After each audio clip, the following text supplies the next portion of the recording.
दोस्तों हम आ गए हैं चतुर्भुज मंदिर।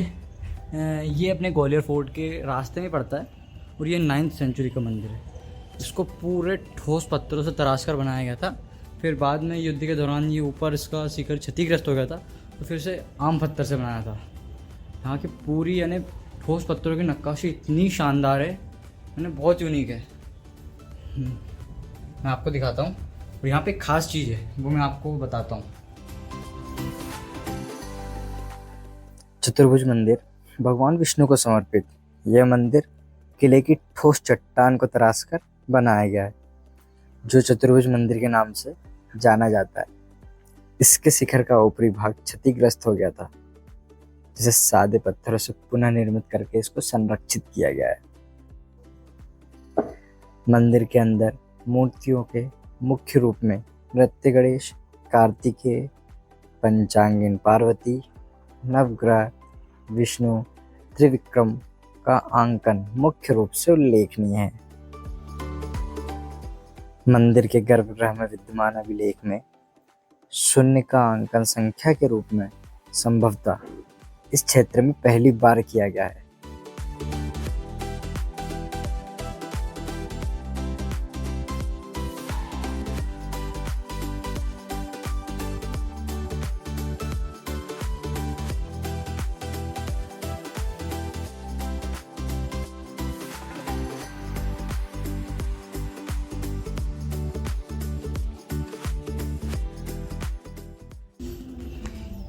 दोस्तों पूरे रास्ते भर में मैंने चट्टान काट के इतनी नक्काशी करी है, इतने भगवान वगैरह बनाए थे, पर उस टाइम क्या ने अटैक वगैरह में पूरा सब कुछ डिस्ट्रॉय कर दिया।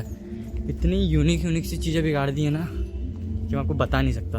आप अगर आओ तो बिल्कुल देखना, मुझे तो ठीक नहीं लगा दिखाना।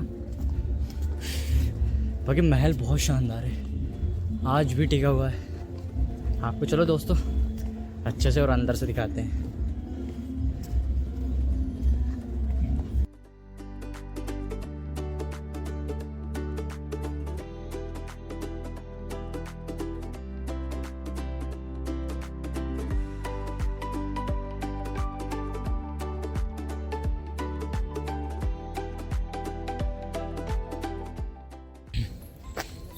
दोस्तों इस महल में ये सारी जो ब्लू और येलो वगैरह का कलर दिख रही है पूरी टाइल्स है, ये अब गिरने लगी थोड़ी थोड़ी सी, पर ये जिस टाइम पूरी लगी होगी उस टाइम क्या ही यूनिक होता होगा। ये आज भी इतना यूनिक लगता है, एकदम फर्स्ट क्लास है। चलते हैं इसको अंदर से देखते हैं। यह राजमहल हिंदू कला का एक उत्कृष्ट उदाहरण है। इस महल का निर्माण 1508 ईसा पूर्वी में तोमर राजा मानसिंह तोमर द्वारा कराया गया था।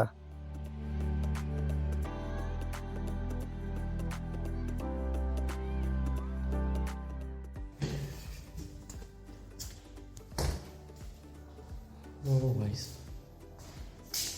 कितना ही प्यारा हॉल है, अनबिलीवेबल, बहुत प्यारा है। हम चंदेरी फोर्ट भी गए थे, वहाँ से बहुत ज़्यादा अच्छा है।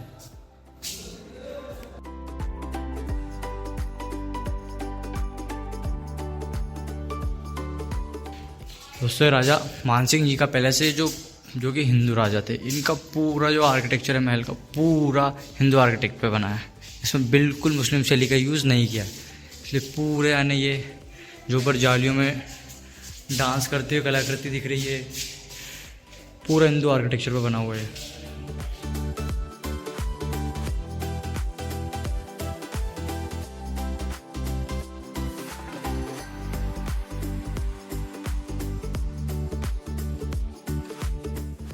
यहाँ से ऊपर जाने का रास्ता है, ऊपर चलते हैं।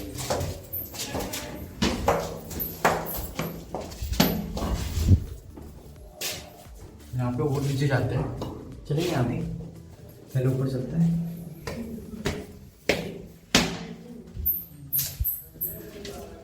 चलो इस महल में कुल 4 तल है, जिसमें से 2 तल भूमिगत है।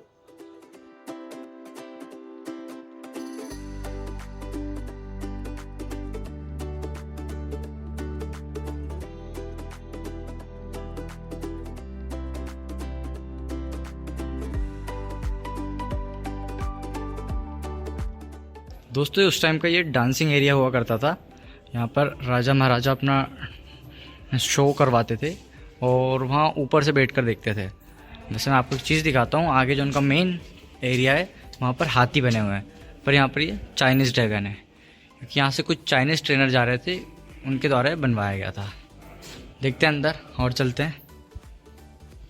दोस्तों पूरे ये ड्रैगन्स, ये छतरियाँ, ये पूरी यानी चाइनीज़ आर्ट है। यानी पूरा ये जो बेसमेंट बना हुआ है एरिया, ये पूरा चाइनीज़ आर्ट पे बना हुआ है। चलते दोस्तों और अंदर देखते हैं।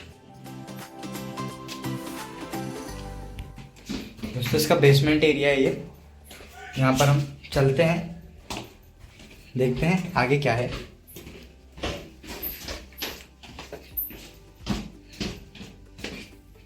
बहुत नीचे जा रहे हैं हम, ये ऊपर का पूरा एरिया दिख रहा है।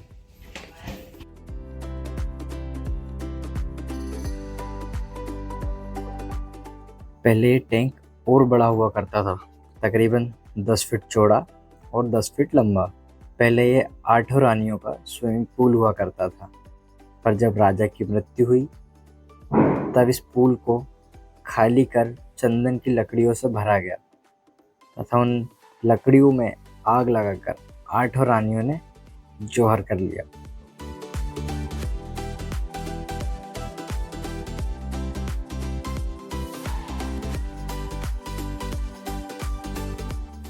ये जो रूम है ये राजा मानसिंह की 8 रानियों का समर टाइम का झूला घर है। जब मुगलों का शासन आया तो उन लोगों ने इसे रूम को फांसी घर में कन्वर्ट कर दिया। औरंगजेब ने अपने दोनों भाइयों मुराद और दारा सिकों को यहीं बंदी बनाया था। औरंगजेब ने मुराद को यहीं फांसी दी और दारा सिको यहाँ से भाग गया तो उसे दिल्ली के चांदनी चौक पर हाथी के पैर से कुचलाया। तो ये राजा का मेन प्लेस होता था, वहाँ पर ऊपर उनके मेहमान लोग बैठते थे। यहाँ पर इन जालियों के अंदर उनकी रानियाँ बैठी हुआ करती थी, राजा सेंटर में होते थे और यहाँ पर उनके मंत्री लोग बैठते थे।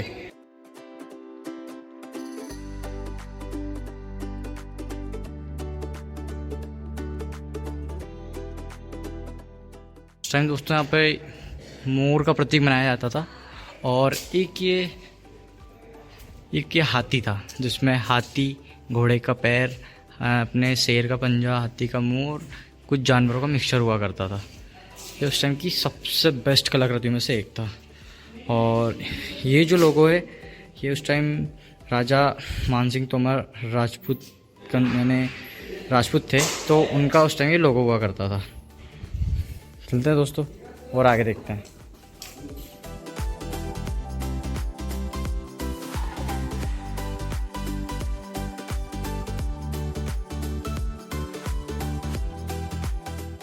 दोस्तों हम आ गए कर्ण महल में और बहुत बड़ा कर्ण महल है ये। तो दोस्तों उसको अंदर से देखते हैं।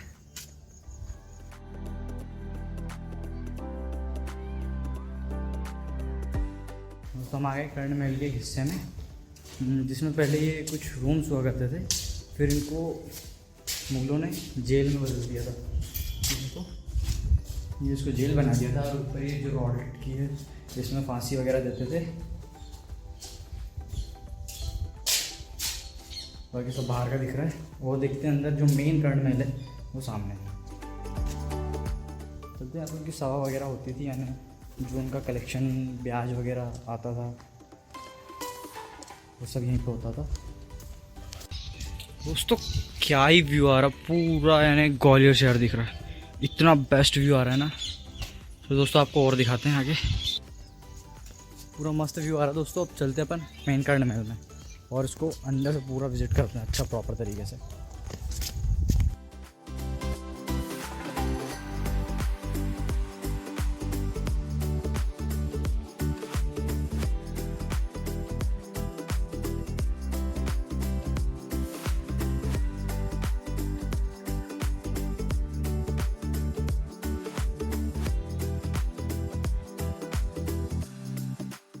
तो ये है दोस्तों कर्ण महल का पूरा सेकंड फ्लोर और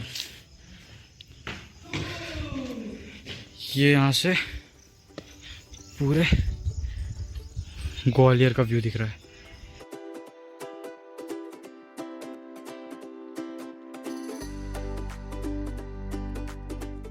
ठीक कर्ण महल के छत पर ये इस टाइप के आपको होल मिलेंगे। ये देखिए, से नीचे वाले फ्लोर पे उजाला जाता था, रोशनी जाती थी।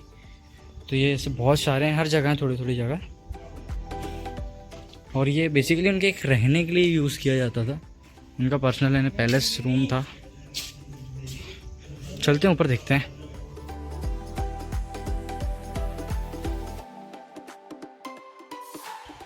पूरा सबसे कर्ण मंदिर का सबसे हाईएस्ट पॉइंट, पूरा ग्वालियर शहर दिख रहा है। और ये देखो छतरी दोस्तों, इसमें ये कलर वाली टाइल्स का यूज़ करा है।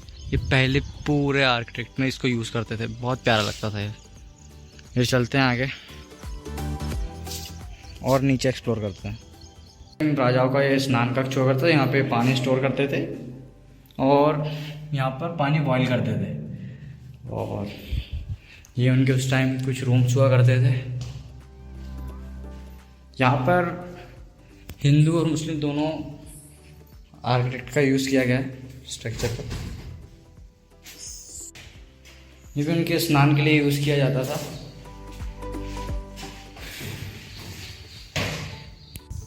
उस टाइम ये राजा की यहाँ पे सभा वगैरह होती थी। ये उसके लिए एक हॉल है उनका, यहाँ पे उनकी पूरी मीटिंग वगैरह होती थी, सुनवाई वगैरह होती थी। किसी को कोई समस्या हो तो वो यहीं आता था।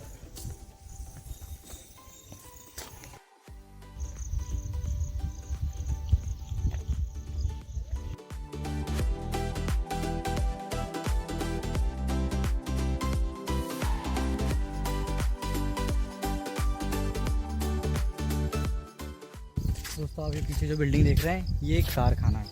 जब अंग्रेज़ों का शासन आया था, जब उन्होंने एक कारखाना बनाया था यहाँ पर, जिसमें बम, गोले, बारूद ये सब बनते थे। बाकी अभी फ़िलहाल ये पूरा बंद है। एक सिर्फ खंडर है इसकी, जो यूनिक चीज़ है वो नीचे म्यूज़ियम में है। तो अभी चलेंगे वहाँ पर भी, देखते हैं इसको। और अब एक बहुत इस महल से जुड़ी, इस पूरी हिस्ट्री से जुड़ी एक बहुत शानदार जगह पे चलते हैं अपन, ऐतिहासिक जगह, और उसको विज़िट करते हैं।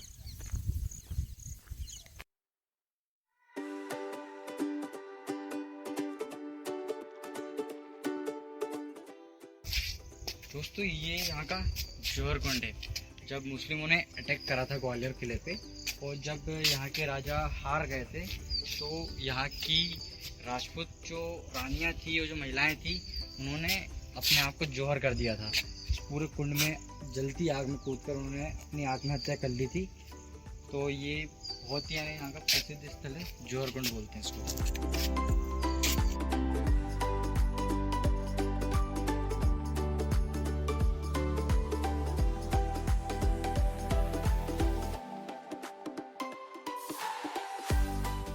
राजा भीम सिंह राणा की छतरी है, जो कि एक जाट राजा थे।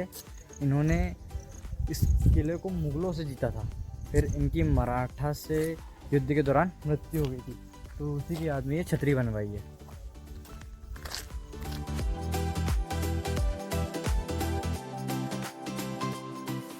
ये है विक्रम महल, और इस महल की खुदाई के दौरान ये मूर्तियाँ निकली थी, जो कि पहले इसके अंदर स्थापित थी, फिर बाद में इसको हटा दिया था।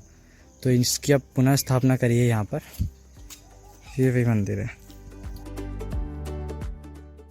दोस्तों हम आ चुके हैं सास बहू के टेंपल में, और ये सास बहू टेंपल देखते हैं। इसको भी पूरा डिस्ट्रॉय कर दिया गया है, आपको दिखाता हूँ मैं।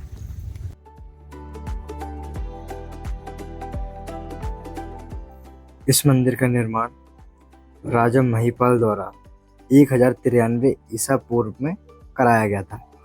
यह मंदिर राजा की माता व पत्नी को समर्पित है।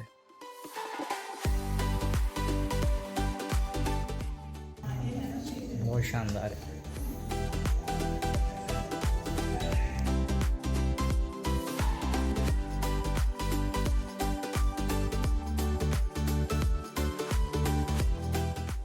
पहले मंदिर का नाम सहस्त्र बाहु हुआ करता था, जिसका अर्थ हजार भुजाओं से है।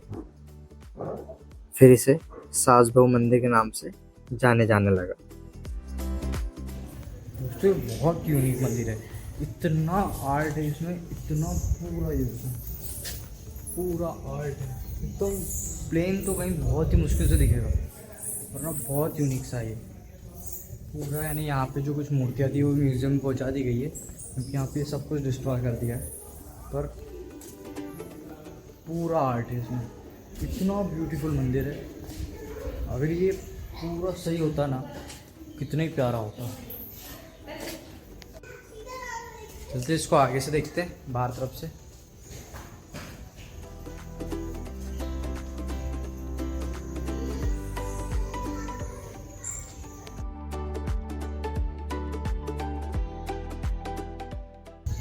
सास बहू टेम्पल के जस्ट सामने यही है। नहीं, अब इनमें से कोई एक सास और एक बहू है। एक सेकेंड टेम्पल।